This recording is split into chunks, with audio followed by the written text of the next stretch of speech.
ज्ञान गंगा में आपका स्वागत है। आज हम बाबा भोलेनाथ की अमर कथा के बारे में जानेंगे।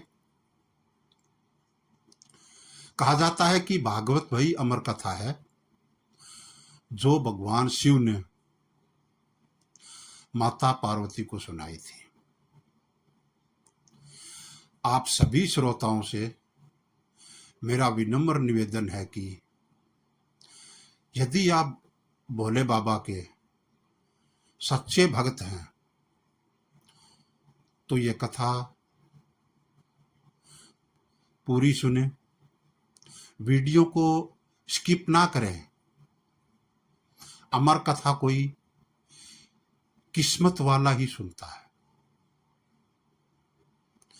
कहते हैं कि भागवत और कृष्ण में कोई भेद नहीं करना। हमको भागवत और कृष्ण में भेद नहीं करना चाहिए तथा संतों की सेवा में जो आनंद है वो किसी और चीज में नहीं है। गरुड़ पुराण में लिखा है कि आप देवताओं से पहले अपने पितरों को मना लो, क्योंकि देवता तो आपको आपके कर्म के अनुसार फल देते हैं, लेकिन अगर पितृ एक बार खुश हो जाएं तो वह देते हैं जो हम तुम्हारे भाग्य में भी नहीं होता है, और अगर पितृ अप्रसन्न हो जाएं तो वो भी छीन लेते हैं। कहा जाता है कि भागवत जी वही अमर कथा है जो भगवान भोलेनाथ ने माता पार्वती को सुनाई थी। कथा सुनना भी सबके भाग्य में नहीं होता है। जब भगवान भोलेनाथ से माता पार्वती ने उनसे अमर कथा सुनाने की प्रार्थना की तो भोलेनाथ ने कहा कि पार्वती तुम जाओ, पहले यह देख कर आओ कि इस पूरे कैलाश पर्वत के ऊपर तुम्हारे या मेरे अलावा कोई और तो नहीं है, क्योंकि यह कथा सबके नसीब में नहीं होती है। माता पार्वती पूरा कैलाश पर्वत देख करके आई, लेकिन सुख के अपरिपक्व अंडों पर उनकी नजर नहीं पड़ी।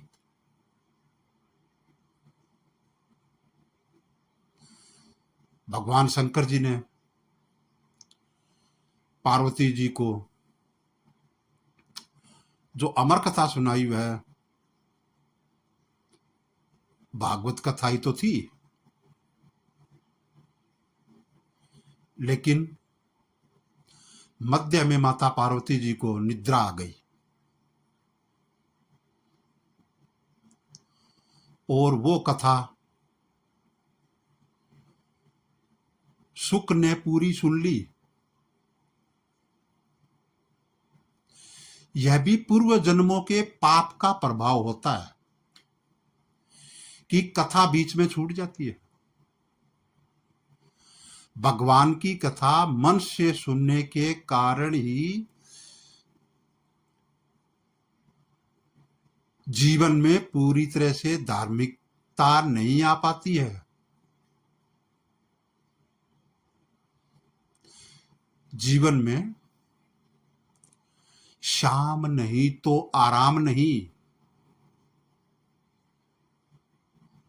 भगवान को अपना परिवार मानकर उनकी लीलाओं में रमना चाहिए। गोविंद के गीत गाए बिना शांति नहीं मिलेगी। शांति कैसे मिलेगी? धर्म, संत, माँ बाप यानी माता पिता और गुरु की सेवा करो। जितना भजन करोगे उतनी ही शांति मिलेगी। संतों का सानिध्य हृदय में भगवान को बसा देता है। क्योंकि कथा सुनने से चित्त पिघल जाता है, और जब तक चित्त नहीं पिघलेगा तब तक भगवान तो बसा ही नहीं सकते। श्री शुक जी द्वारा चुपके से अमर कथा सुन लेने के कारण जब भगवान शंकर जी ने उन्हें मारने के लिए दौड़ाया तो वह एक ब्राह्मणी के गर्भ में छुप गया। कई वर्षों बाद व्यास जी के निवेदन पर भगवान शंकर जी इसे पुत्र के ज्ञानवान होने का वरदान देकर चले गए। व्यास जी ने जब श्री शुक को गर्भ से बाहर आने के लिए कहा तो उन्होंने कहा कि जब तक मुझे माया से सदा मुक्त होने का आश्वासन नहीं मिलेगा मैं नहीं आऊंगा।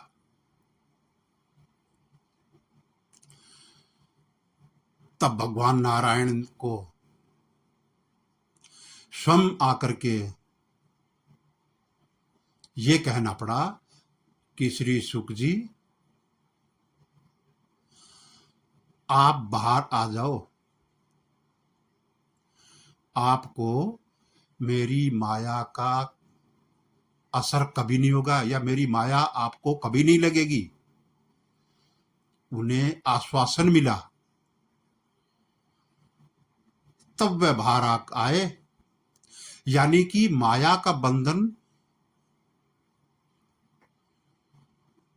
उनको नहीं चाहिए था। पर आज का मानव तो केवल माया के बंधन में ही चारों ओर बांधता फिरता है और बार बार इस माया के चक्कर में इस धरती पर, इस पृथ्वी पर अलग अलग योनियों में जन्म लेता है। तो जब आपके पास भागवत कथा जैसा सरल माध्यम दिया है जो आपको इस जन्म मरण के चक्कर से मुक्त कर देगा और नारायण के धाम में सदा के लिए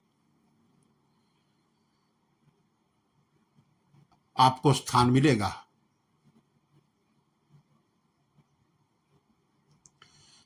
ये वही भागवत कथा है जो भगवान भोलेनाथ ने माता पार्वती जी को सुनाया था। अतः आप सभी प्रिय श्रोताओं से मेरा सादर निवेदन है कि यह कथा खुद भी खुले मन से सुने तथा शेयर करके पुण्य के भागीदार बने। ऐसी ही धार्मिक कहानियां, कथा सुनने के लिए हमारा चैनल गणेश ज्ञान गंगा को सब्सक्राइब करें, वीडियो को ज्यादा से ज्यादा लोगों को शेयर करें, ज्यादा से ज्यादा लोगों को इसका फायदा मिले, और जो हमारी सनातन की धर्म प्रचार की जो मुहिम है, इसको आगे बढ़ाने में आप भी सहयोग करें। प्रेम से बोलो जय भोले बानाथ की, जय माता पार्वती की, बोलो प्रेम से हर हर महादेव। बाबा भोले भंडारी आपके परिवार को सदा खुश रखे, हंसता खेलता रहे।